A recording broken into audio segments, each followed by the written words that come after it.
ओम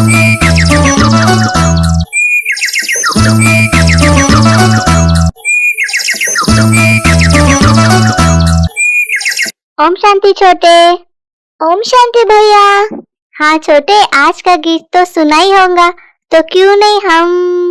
हाँ भैया, हम दोनों मिलके गाएंगे। हाँ ठीक है छोटे, जरूर। ओ बचपन के दिन भुला न देना, ओ बचपन के दिन भुला न देना, आज हंसे कल रुला न देना, आज हंसे कल रुला न देना, ओ बचपन के दिन भुला न देना।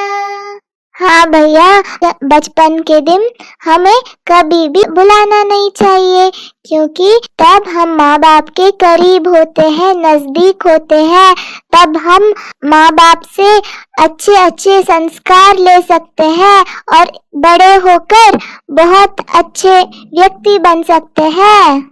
और जब माँ बाप दूर होते हैं तो हमें दुख होता है, हमें रोना आता है। तो बाबा ने आज इस गीत के आधार से मुरली में क्या कहा है भैया? हाँ छोटे, आज बाबा ने हम बच्चों के लिए बहुत प्यारी प्यारी शिक्षाएं दी है। बाबा ने इस आधार से मुरली में समझाया है कि बेहद के बाप के हम बच्चे हैं तो उनको भूलना नहीं है। अगर हम बाबा को भूल गए तो हमें वो भूलेंगे तो रुला देंगे दुनिया में। चीची दुनिया है ना, उसमें हमारी बुद्धि चली जाएगी, फिर जो हमें अतीन्द्रिय सुख मिलता है वो गुम हो जाएगा। बाप को भूल जाने से हम भी गुम हो जाएंगे। और हरदम हमें याद रहना चाहिए कि हम बाबा के बच्चे हैं, नहीं तो अपने को हम खुद ही रुला देंगे। हाँ भैया, बाप से दूर हो जाते हैं या बिछड़ जाते हैं तो हमें माया घेर लेती है, फिर बाप के तरफ देखने ही नहीं देती है, उससे दुख ही दुख मिलता है। इसीलिए कभी भी बाबा से दूर नहीं होना है, उनसे कनेक्शन कट नहीं करना है। हाँ छोटे, सही कहा। आज बाबा ने खुद के लिए ये कहा है कि बाबा सबसे मोस्ट बिलवर्ड बाप है, उससे प्यारी वस्तु कोई होती नहीं है। ऐसे बाप को न जानना बड़ी भारी भूल है। बाबा ने कहा, तुम बच्चे अभी राजयोग सीख रहे हो ना, तो क्या बनने के लिए सीख रहे हो पता है? हमें भगवती लक्ष्मी और भगवान नारायण बनने के लिए राजयोग सीखना है। जानते हैं ना, भगवती सीता, भगवती राम भी बनने का है। तो बाबा ने कहा 8 जन्म सतयुग में पूरे होते हैं। हाँ, तो 8 जन्म के बाद फिर राम सीता का राज्य भी होगा। तो हम बच्चों को स्वर्ग की बादशाही मिल रही है, हम स्वर्ग के मालिक बन रहे हैं, भगवान भगवती बन रहे हैं। बाबा ने फिर याद किया है कि जैसे कोई बच्चे होते हैं, जैसे कहते फलाना स्वर्ग गया, क्रिश्चियन लोग, बौद्धी लोग सब हेवन में जाएंगे क्या? तो बाबा ने कहा कि ऐसे धर्म स्थापक जो होते हैं ना, सभी ने कहा है स्वर्ग में जाते हैं लोग। सन्यासी लोग भी कहते हैं कि ज्योति में ज्योत समाया।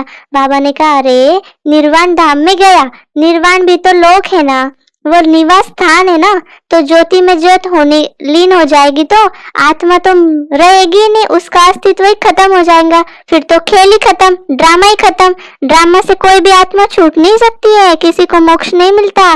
बाबा ने बार बार बताया है कि गीत का अर्थ भी समझते नहीं है, जीवन मुक्ति को भी नहीं समझते, परमात्मा को भी नहीं समझते।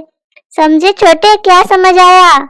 हाँ भैया, मुझे सब समझ आया। आत्मा अविनाशी है, इसीलिए वो कभी विनाश नहीं हो सकती, ज्योति ज्योत में लीन नहीं हो सकती। मुझे सब समझ आया। ऐसा नहीं कि मुझे आपके तरफ ध्यान नहीं है, मैं कहीं भी देखता रहूं, परंतु मेरी बुद्धि में सब कुछ जाता रहता है। मेरी कंसंट्रेशन पावर बहुत अच्छा है। आपको पूछने की जरूरत नहीं है कि क्या छोटे समझ आया, ऐसे नहीं करो। हाँ छोटे, ठीक है। आज बाबा ने ये भी कहा कि कल्प पहले जो बच्चों ने समझा होगा वही यहाँ फिर से आएंगे, सभी तो नहीं आएंगे। बाबा ने सन्यास के लिए भी कहा 2 प्रकार का सन्यास होता है, एक हद का सन्यास, एक बेहद का सन्यास। जैसे हद के सन्यासी तो घर बार छोड़कर आते हैं, तो पहले वो सतो प्रधान थे, फिर तमो प्रधान बने। अभी जंगलों से लौट कर आए हैं तो बड़े बड़े महल बनाए हैं उन लोगों ने भी। सन्यासी ने भी पहले पवित्रता की मदद बाबा को दी है, मतलब भारत को पवित्रता से थमाया है, भारत की सेवा की है। तो यह सन्यास धर्म नहीं होता तो भारत एकदम विकारों में जल मरता। बाबा ने बताया है सन्यासियों के बारे में। हाँ भैया, पहले जमाने के सन्यासी तो बहुत पवित्र रहते थे, त्यागी तपस्वी रहते थे, परंतु अभी के कई कई सन्यासी सब कुछ छोड़ते हैं, परंतु फिर से नए नए महलों में बंगलों में रहते हैं। कुछ त्याग नहीं, कुछ भी तपस्या नहीं, सिर्फ घर बार छोड़ के आ जाते हैं। अभी तो उतना पावर भी नहीं है उनमें, परंतु बाबा हमें देखो कैसा तैयार कर रहा है। घर में रहते सब काम काज करते भी हम कितने त्यागी और तपस्वी बनते हैं। कितनी कमाल की बात है ना भैया। हाँ छोटे, आज बाबा ने कहा देहधारी की याद से कुछ भी फायदा नहीं है, इसलिए देहधारी की याद नहीं करनी है। बाप कहते हैं माँ में कम याद करो, किसी भी देहधारी को याद नहीं करो। अम्मा मरे तो भी हलवा खाना एक बाप की याद से ही कमाई है। हम शिव बाबा के बच्चे हैं, उनसे वर्षा लेना है। इस समय बाप को याद नहीं किया तो बहुत पछताना पड़ेगा, रोना पड़ेगा। विश्व के मालिक बनने वालों को रोने की क्या दरकार है। तो माया थप्पड़ लगाती है, इसलिए बार बार बाबा समझाते हैं। भैया तो अभी चलो, ज्यादा टाइम वेस्ट नहीं करना फालतू बातों में। अभी चलो बाबा की याद में बैठ जाते हैं, नहीं तो लास्ट में रोना पड़ेगा।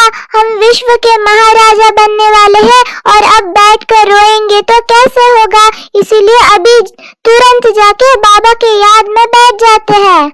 अरे छोटे, पहले ज्ञान की बात तो पूरी कर लो, फिर ज्ञान जितना जमा होगा तो योग भी इजीली लगेगा ना। पूरी मुरली करके फिर जाएंगे, ठीक है ना। रुको जरा।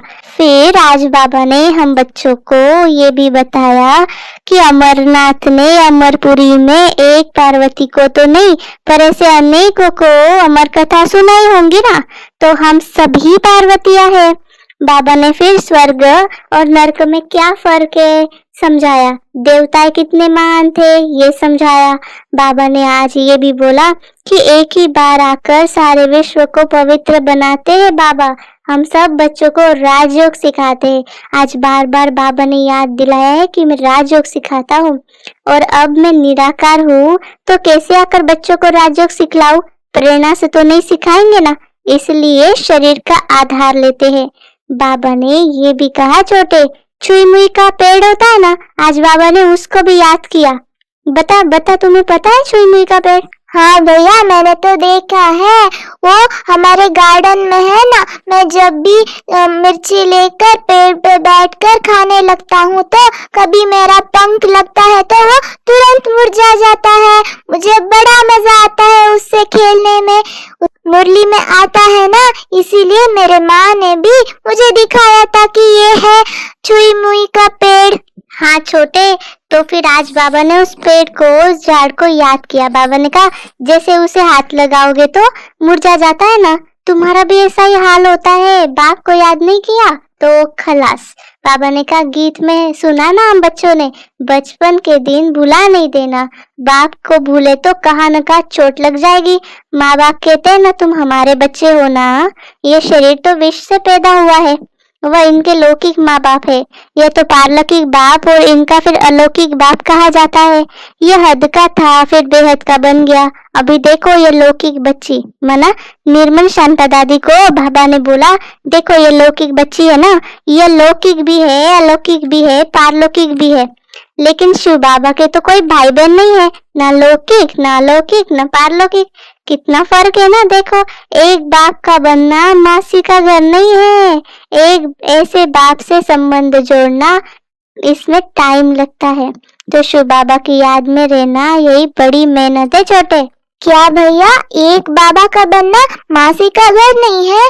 तो भैया मुझे एक डाउट कभी भी सताता रहता है कि बाबा कभी भी मासी का घर है नहीं है, मासी का घर नहीं है, ऐसा क्यों कहता है? चाचा का घर नहीं है, मामी का घर नहीं है, ये क्यों नहीं कहता? बताओ ना। अरे मेरे बोले छोटे, मासी ही तो माँ के बाद ऐसी व्यक्ति होती है जिसके घर में हम कभी भी हिम्मत से, अथॉरिटी से, अधिकार से जा सकते हैं ना। तो सबसे इजी जाना मासी के घर में जाना ही होता है। इसीलिए बाबा ऐसे कहते कि इतना इजी नहीं है। बाबा के भाव को देखो ना छोटे, शब्द को क्यों पकड़ के देख रहे हो?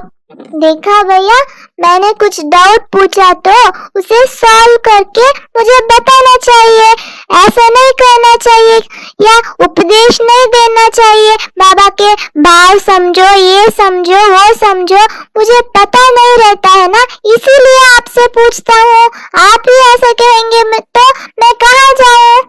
हाँ छोटे, तो आज बाबा ने ये भी कहा कि हम सभी अभी ये पुरानी दुनिया में जो कब्रिस्तान बननी है, कुछ भी नहीं रहेगा, सब खत्म हो जाएगा। राम गयो, रावण गयो। राम का कितना छोटा परिवार होगा सतयुग में। बाबा ने कहा अभी देखो रावण का कितना बड़ा परिवार है।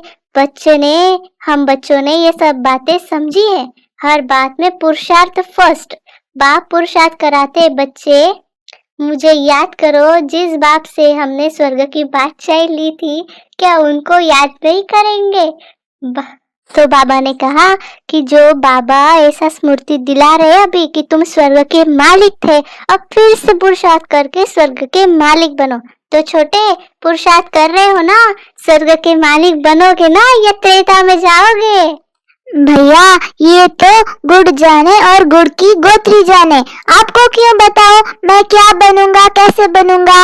ये मेरा और बाबा की पर्सनल विषय है, आपको क्यों बताओ? आप आपका देख लो। अच्छा छोटे, तुम तो बड़े होशियार हो गए हो मेरे भाई। कोई बात नहीं, ठीक है। तो आज बाबा ने ये भी कहा कि नॉलेज की लाइट माइट द्वारा कमजोर संस्कारों को समाप्त करने वाले शक्ति संपन्न भव। आज बाबा ने ये भी कहा जहाँ सर्व प्राप्तियां है ना, वहाँ सदा प्रसन्नता है। अच्छा, ओम शांति। आप सभी को इस छोटे बड़े की कॉन्वर्सेशन अच्छा लगा हो तो लाइक, सब्सक्राइब और शेयर करना मत भूलिएगा। ओम शांति।